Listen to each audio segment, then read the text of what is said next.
이 아닌 비전을 위한 삶, 생존이 아닌 비전을 위한 삶이라는 제목으로 오늘 말씀을 증거하도록 합니다. 자, 우리 지난 시간에 회개에 대해서 나누었습니다. 하나님께 우리가 회개하고 돌아오는 자에게는 이러한 축복을 주시겠다라고 말씀을 하셨는데요. 오늘 1절 말씀을 보니까 아주 이 단어 두 개에 집중할 필요가 있어요. 뭐냐면 노래할지어다 라는 이 말씀이죠. 자, 찬양은 믿음의 선포입니다. 그런데 하나님은 지금 이 현실은 하나도 바뀌지 않았는데 뭐 하라고 하냐면 야, 노래해. 크게 외쳐 노래해. 노래는 찬양이거든요. 현실은 바뀌지 않았는데 하나님은 이 백성들에게 야, 노래해. 찬양하라고 말씀하신 거예요. 그런데 여러분, 노래는 언제 어떻게 할 수 있을까요? 뭔가 필을 받아야 노래할 수 있죠. 필을 받아야 궁짝궁짝 이런 노래 하면 안 되는데 필을 받아야 무슨 노래를 하잖아요. 근데 필을 받지 않으면 노래는커녕 말도 하기 싫다는 거죠. 대학에 붙고 나니까, 취직을 하고 나니까, 결혼을 하고 나니까 나도 모르게 휘파람이 나오면서 노래가 나오는 거지, 대학에 떨어지고 취직이 되지 않았는데 어찌 노래를 할 수 있겠습니까? 그런데 지금 이스라엘 백성들은요, 바벨론이라는 나라에 포로 생활을 하고 있거든요. 그런데 하나님은 뭐라고 말씀하시냐면 야, 너는 지금 바벨론 포로지만 너의 축복된 미래를 바라보면서 노래해야 돼 말씀하시는 거예요. 자, 이게 무슨 말이냐면 지금 현실은 어렵고 힘들어도 축복의 미래를 뭐로 바라보냐면 영의 눈으로 바라보면서 뭘 하라고요? 찬양을 하라는 거예요. 이 찬양은요, 믿음의 선포입니다. 도저히 찬양할 수 없는 고난 속에서도 앞으로 나에게는 축복된 미래가 올 거야, 이걸 바라보면서, 믿음으로 바라보면서 뭘 할까요? 김칫국을 마시라는 거예요. 믿음으로 바라보면서 영적으로 선포하라는 거예요. 그런데 여러분, 이 믿음의 선포와 찬양을 가장 잘했던 사람이 있어요. 그 인물이 누구냐면 다윗이라는 사람입니다. 다윗의 시편을 보면요, 너무나 장엄하고 그리고 너무나 힘이 있어서 이 다윗의 시편은 다윗이 잘 나갈 때 부른 노래구나, 시구나 라고 생각할 것 같은데요, 아니었어요. 다윗이 가장 힘들고 어려울 때에 불렀던 찬양시가 기록되어 있는데요, 특별히 시편 57편을 보면은 어떤 시냐면요, 다윗이 광야에 있으면서 언제 죽을지 모르고 언제 목숨이 끝날지 모르고 언제 배고파서 죽을지 모르는 그런 심정에 찬양을 하는데요, 그냥 찬양만 한 것이 아니라 비파와 수금까지 다 동원을 해가지고 찬양을 했다고 했어요. 여러분, 다윗은 지금 어쩌면 저와 여러분이 힘든 상황에 있을지 모릅니다. 언제 죽을지도 모르고요, 언제 어떤 일이 일어날지 몰라서 앞날을 예측할 수도 없는 상황이었다는 거죠. 그래서 누가 건들기만 해도 다윗은 깜짝이야. 왜냐하면 죽는 줄 알았어. 이런 상황인데 다윗은 어떻게 했을까요? 한번 따라해 볼까요? 다윗은 믿음으로 찬양해 버렸다. 예, 아멘. 찬양한 정도가 아니고 다윗은 믿음으로 뭘 했다고요? 찬양했다가 아니고 찬양해 버렸다, 이거예요. 여러분, 오늘 저와 여러분도 오늘 강창 목사님 모시고 찬양할 때 어떻게 한다고요? 찬양해 버리시길 바랍니다. 아멘이십니까? 다윗은 세상 물정 모르는 철부지 어린아이가 아니었습니다. 다윗은 광야에서 외로움과 고독함이 뭔지를 아는 사람이었어요. 다윗은 너무나 억울하고 속상한 일도 있었고요, 친구한테 배신도 당하고 사랑했던 아들 압살롬에게도 배신을 당했던 사람이었어요. 그래서 날마다 그냥 음식을 먹으면서 눈물을 주르륵 흘리면서 어떤 때는 탈진돼서 기도하다가 쓰러졌던 게 다윗이었어요.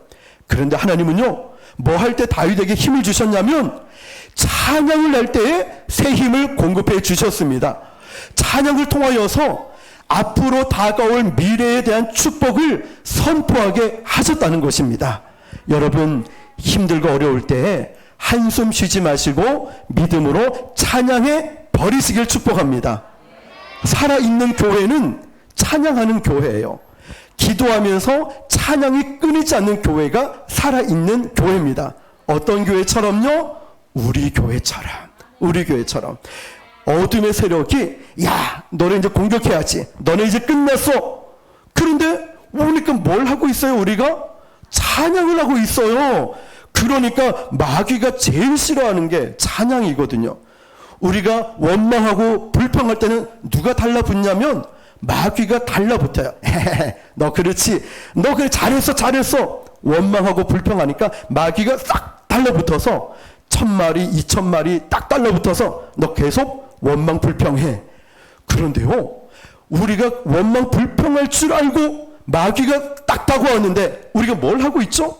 찬양을 하고 있으니까 마귀가 달라붙지를 못하는 거예요. 마귀가 공격하지를 못하는 거예요. 왜냐? 원망 불평하고 늘 날마다 불평하는 이런 사람에게는 마귀가 딱 달라붙어서 계속해. 그런데 우리는 아니야, 찬양해 버리니까 마귀가 왔다가 도망가 버려요. 붙어 있을 수가 없는 거예요. 첫 번째, 하나님은 우리에게 찬양해 버려라. 두 번째는 하나님이 뭐라고 말씀하시냐면 2절 말씀을 제가 읽어드릴게요. 내 장막 털을 넓히며 내 처소의 휘장을 아끼지 말고 널리 펴되 너의 줄을 길게 하며 너의 말뚝을 견고히 할지어다. 아멘. 지금 이스라엘 백성들은 바벨론 포로 생활을 하면서 너무 힘드니까 인구가 계속 줄고 있어요. 그런데 하나님은 뭐라고 하셨냐면 야, 너 장막 털을 넓혀. 이게 무슨 말일까요? 야, 앞으로 너는 부흥되고 많은 숫자로 이 백성들이, 자녀들이 있을 거니까 장막터를 세우라는 거예요. 쉽게 얘기하면 이거예요. 아니, 나는 지금 반지하방에 살고 있는데 기도하니까 하나님이 뭐라고 말씀하시냐면 너 아파트로 이사가, 50평 100평짜리 집을 지어. 이걸 넘어서서 야, 그냥 아파트 한 채를 지어버려. 아니, 하나님, 나는 지금 힘들어서 반지하방에, 나는 힘들어서 간신히 먹고 사는데 웬 아파트요? 웬 건물을 지어요? 하나님이 왜 이렇게 말씀하실까요? 너무 황당한 명령이거든요. 장막터는 거주하는 지역을 말하는 거예요. 집을 말하는 거예요. 그런데 휘장을 아끼지 말고 널리 펴되 너의 줄을 길게 하며 너의 말뚝을 견고히 해. 내 힘으로, 야 지훈아, 야 누구야, 너 힘으로 감당할 수 없는 놀라운 축복이 준비되어 있으니까 너는 이 고난을 잘 통과하면은 앞으로 큰 축복이 있으니까 장막터를 넓혀서 준비하라고 말씀하시는 거예요. 여러분, 우리는 어떤 땐 이런 생각해요. 너무 힘드니까 하나님, 그냥 나 먹고 살기만 해주세요. 나 그냥 믿음만 지키게 해주세요. 나 직장에서 잘리지 않게 해주세요. 우리 교회 망하지 않게 해주세요. 하나님 그냥 예배만 좀 드리게 해주세요 라고 생각하는데 하나님은 그게 아니에요. 하나님은 간신히 유지하는 걸 원치 않으신다는 거예요. 우리 하나님은 눈을 들어서 하나님이 주시는 비전을 바라보라고 말씀하시고 선포하라고 말씀하시는 거예요. 간신히 유지하는 게 아니라 너는 장막터를 넓혀야 돼. 간신히 먹고 사는 게 아니라 난 너에게 비전을 줄 거야. 우리는 힘이 들 때는 기가 죽어서 입에 풀칠만 했으면 좋겠다 생각하지만 하나님은 그런 걸 원치 않으세요. 우리 하나님은 처음 주셨던 비전을 생각하면서 그 비전을 우리 마음속에 쫙 품고 비전을 펼치면서 살길 원하십니다. 아멘이십니까?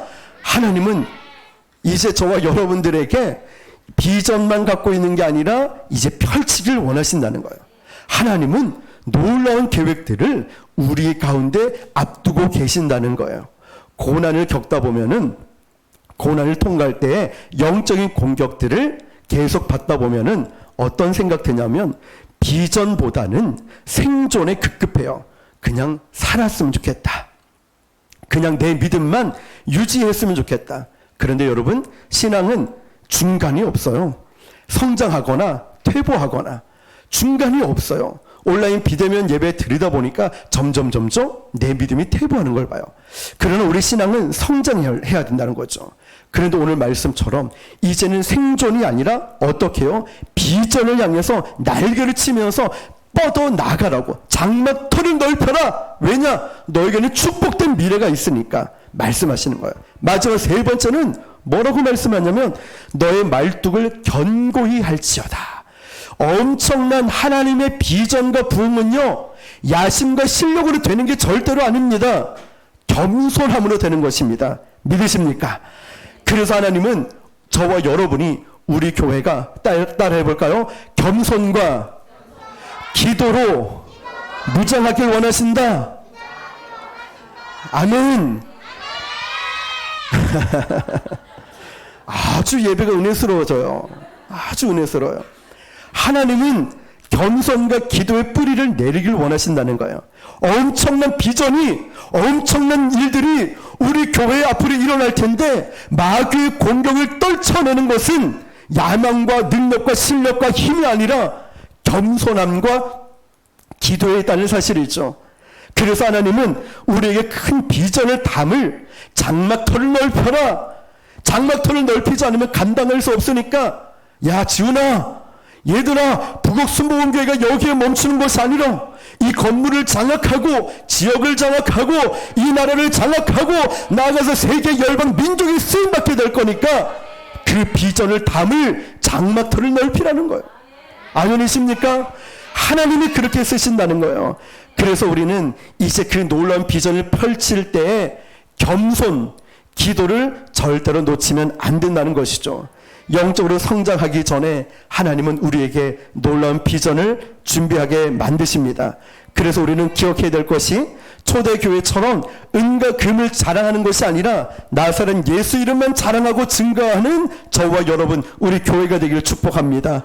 그래서 교회 전체가 뜨거운 회개와 겸손함으로 예수님의 보혈을 돕는 그런 교회가 되어야 합니다. 그래야 세상적인 어떠한 공격이 있다 할지라도 우리는 주님의 보혈이 우리 모든 죄악들을 씻어낼 것이고 우리를 새롭게 인도해 주심을 믿으시길 바랍니다. 말씀을 마무리하면서 하나님의 놀라운 사명을 우리 교회가 이루어 나갈 때 마귀는, 악한 공격들은 계속해서 우리를 넘어뜨리려 할 것입니다. 기억하십시오. 겸손과 기도를 통하여서 우리는 하나님의 뜻이 우리 가운데 이루어지게 될 줄 믿습니다. 그래서 이 부흥은요, 사이즈 큰 거를 자랑하는 것이 아니라 하나님의 살아계신 십자가만 증거하는 교회가 되어야 하는 줄 믿습니다. 그렇게 믿음으로 선포하시길 축복합니다. 말씀을 정리합니다. 하나님은 회개한 백성들에게 세 가지 축복을 주시죠. 첫 번째, 찬양해 버려라. 그래서 우리는 영적인 사람이 되기 위해서는 처음부터 내 안에 뭐가 있어야 될까요? 그렇죠. 처음부터 내 안에 말씀이 있어야 되는 거예요. 처음부터 누구를 만나기 전에, 어떤 일을 처리하기 전에, 학교에 가기 전에, 일을 하기 전에, 사업을 하기 전에 내 안에 그 사람, 그 환경이 있는 것이 아니라 처음부터 내 안에 하나님 말씀이 있어야 되는 거예요. 그래야 영적으로 분별할 수 있는 것입니다. 그래서 우리가 어려움이 올 때는 힘들어도 찬양해 버리는 것입니다. 오늘도 찬양할 때 힘껏 찬양하고 박수치며 하나님께 영광 올려드리시길 바랍니다. 두 번째는 뭐라고 말씀하시죠? 우리 하나님께서 두 번째는 내 장막터를 넓혀라. 하나님께서 이제 저와 여러분을 쓰실 때 이제 우리 교회는 유지하는 정도가 아닙니다. 이제는 유지하고 간신히 유지하는 신앙이 아니라 비전을 받고 펼치는 교회가 될 줄 믿습니다. 그래서 내 입을 크게 열라 내가 채우리라 하신 하나님을 의지하시길 바랍니다. 세 번째, 마지막으로 너의 말뚝을 견고히 할지어라. 이 말뜻은 겸손과 기도를 말합니다. 이 목사를 자랑하는 것이 아니라 이 목사를 통해서 일하시는 하나님, 우리를 통해 일하시는 하나님은 자랑하시길 바랍니다. 기도는 깊은 기도가 필요합니다. 그냥 대충대충 하는 기도가 아니라 더 깊은 임재 가운데 들어가는 기도를 통하여 오직 주님만 증거하는 축복된 삶을 살아가시는 저와 여러분 되시기를 주님의 이름으로 축원합니다. 기도하겠습니다. 아멘. 기도하겠습니다. 우리 이 시간 함께 기도했으면 합니다. 하나님, 오늘도 이런 축복된 삶을 살아가기 위해서 찬양해 버리겠습니다. 처음부터 내 안에 말씀이 내 안에 임재하게 하여 주시옵소서. 내 장막터를 넓혀라. 그렇습니다. 여기에 머무는 정도가 아니라 이제 우리 지경을 넓혀가게 해 주십시오. 세 번째, 말뚝을 견고히 하라. 겸손하겠습니다. 더 겸손하겠습니다. 더 기도하겠습니다. 그래서 하나님의 축복을 누리며 살아가게 해 주시옵소서. 주여, 한번 부르고 기도하겠습니다.